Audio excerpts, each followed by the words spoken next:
चला म्हणजे वादग्रस्त वक्तव्यांमध्ये भाजप देखील काही कमी नाही। बघूया पुढची बातमी। उत्तर मुंबईत लोकसभा मतदारसंघातील काँग्रेसच्या उमेदवार उर्मिला मातोंडकर यांच्या समोर काँग्रेस आणि भाजपचे कार्यकर्ते भिडले। पश्चिम रेल्वे बोरिवली स्थानकाबाहेर हा सगळा प्रकार घडला। पोलिसांच्या मध्यस्थीनंतर वाद निवळला।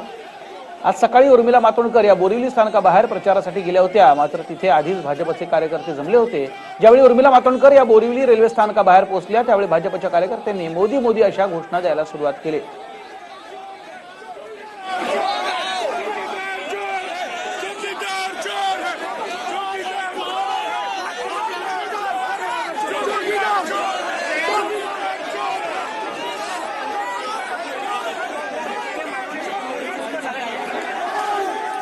दरम्यान भाजप उमेदवार गोपाळ शेट्टींनी घडलेल्या प्रकारावरती आता स्पष्टीकरण दिलेलं आहे। मात्र आपण बघतोय कशा प्रकारे दोन्हीकडचे कार्यकर्ते हे एकमेकात भिडताना आपण बघतोय।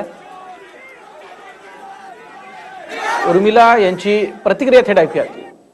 सुशिक्षित घर से मैं हूं और मेरे ये कभी नहीं लगा था कि मेरी मुंबई नगरी में जो हर तरह के व्यक्ति का सम्मान करती है, हर तरह के व्यक्ति को अपनी बाहों में समाकर लेकर चलने वाली ये मुंबई नगरी है। इस जगह पे इतना हिंसात्मक रूप देकर इतने घटिया तौर पे इस लेवल पर लोग नीचे गिराएंगे ये मैंने मेरे सपने में भी नहीं सोचा था।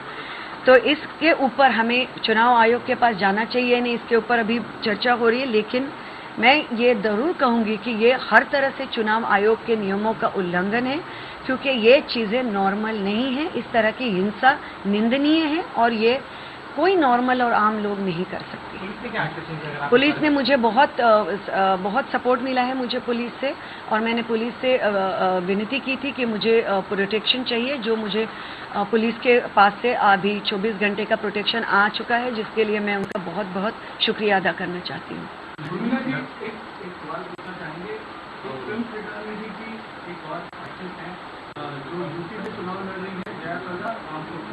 उनके खिलाफ आजम खान जो लीडर हैं उन्होंने एक बहुत ही आपत्तिजनक स्टेटमेंट किया था, उस बारे में आपका क्या कहना है? देखिए, महिला कोई भी हो, किसी भी पार्टी की हो, और बल्कि चुनाव से क्यों, वो महिला बोरिवली स्टेशन के ऊपर काम को जाने वाली महिला हो, वहां पर फूल बेचने वाली लड़की हो, और वो फिल्म स्टार हो या वो राजनीति की राजनेता हो, कोई भी महिला के ऊपर इस तरह का आरोप गंदी चीज है। ये बहुत ही घटिया लेवल की राजनीति है, बहुत गंदी लेवल की, ओछी लेवल की राजनीति है।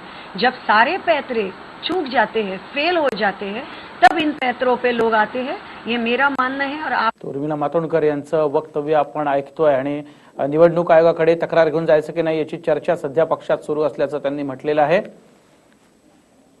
अर्थात तीव्र शब्दात खरं तर आझम खान यांचा निषेध करणं देखील तितकं आवश्यक होतं। बोरिवली स्थानकाबाहेर हा सगळा प्रकार घडला तो आपण बघतोय। अर्थात गोपाळ शेट्टी यानंतर नेमकं ते काय म्हणाले ते देखील ऐकूया। जे क्लिप टीव्हीच्या माध्यमातून फिरते, जे क्लिप तुम्ही मला दाखवता, त्याच्यामध्ये रेल्वे स्टेशनवरती उभं राहून युवक मोदी मोदीचा घोषणा देतात, हे लोक बाहेरून येऊन हल्ला करतात। आता घुसखोरी भारतीय जनता पक्षाने केलं का काँग्रेसने केलं? काँग्रेसची रॅली जात असेल आणि त्याच्यामध्ये मोदी मोदी करून किंवा भारतीय जनता पक्षाने कार्यकर्त्यांनी जाऊन घुसखोरी करून हे करणं हे पूर्णपणे चुकीचं आहे। परंतु रेल्वे स्टेशनवरती लोक उभे राहून घोषणा देतात मोदी मोदी म्हणून। जसा काँग्रेसला अधिकार आहे प्रचार करायचा, जसं भारतीय जनता पक्षाला अधिकार आहे प्रचार करायचा, तसं जनतेलाही अधिकार आहे प्रचार करायचा। आज मोदीजींचे भक्त आहेत, मोदीला मानणारे लोक आहेत, ते लोक मोदी मोदी करतात, त्याला कोणी काय करणार? काँग्रेसने पण अशा प्रकारचं नेतृत्व उभा करावा।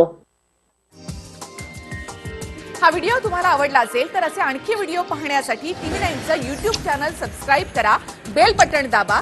ताज्या घडामोडींसाठी लॉग ऑन करा tv9marathi.com।